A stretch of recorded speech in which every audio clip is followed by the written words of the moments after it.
আউযুবিল্লাহি মিনাশ শাইতানির রাজিম বিসমিল্লাহির রহমানির রহিম। আমাদের এই কলা প্রজেক্টে কাজ চলতেছে, স্প্রে কাজ।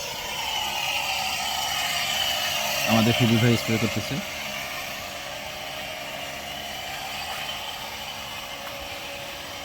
এটা পোকার স্প্রে চলতেছে। পোকার স্প্রে দিচ্ছি হলো কাটাপিট আর হলো অক্টোপাস। আপনারা যে কোনো কোম্পানির ভালো ওষুধটা নেবেন, অনেক কোম্পানি আছে।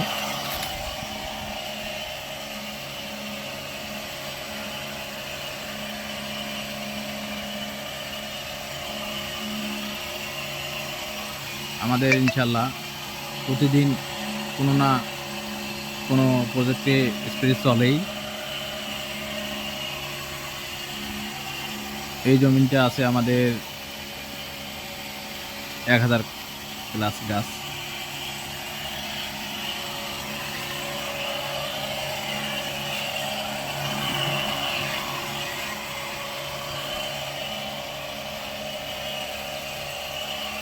এটা হলো আপনার সাগর কলা, দেশি সাগর।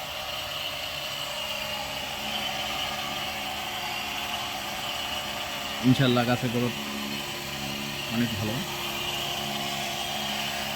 এটা কলা আপনার বাইর হবে মনে হয় আর 1 মাস পর কলাটা বাইর হবে।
আপনারা এইভাবে স্প্রে করবেন যেন পোকা না ধরে।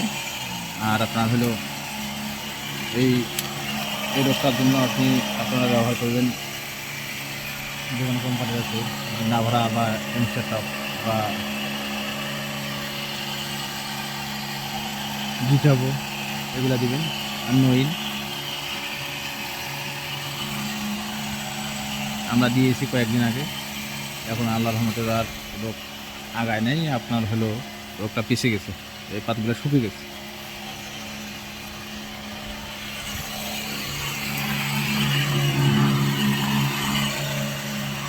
পোকার ওষুধটা আপনারা কন্টিনিউ চালিয়ে যাবেন, কারণ পোকাটা অনেক ক্ষতিকর।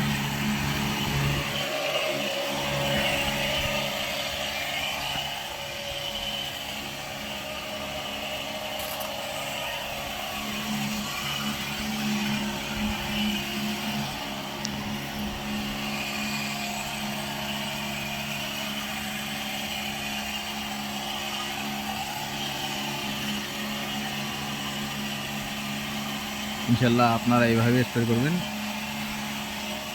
আপনাদের কলাও অনেক ভালো থাকবে।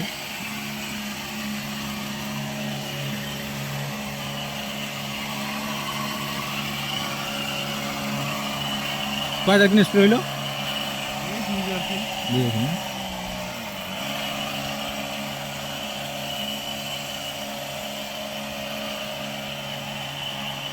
আজকে আকাশ একটু মেঘলা, ঠান্ডা আছে, ওই জন্য আমরা সকালে ধরছি স্প্রে করার। পোকার স্প্রেটা আপনার হলো ঠান্ডার সময় স্প্রে করা লাগে। আপনারা বিকেলে স্প্রে করবেন, দুপুরে পরে স্প্রে করবেন সবসময় রোদ হলে। আর যদি ঠান্ডা থাকে আপনি সবসময় স্প্রে করতে পারবেন।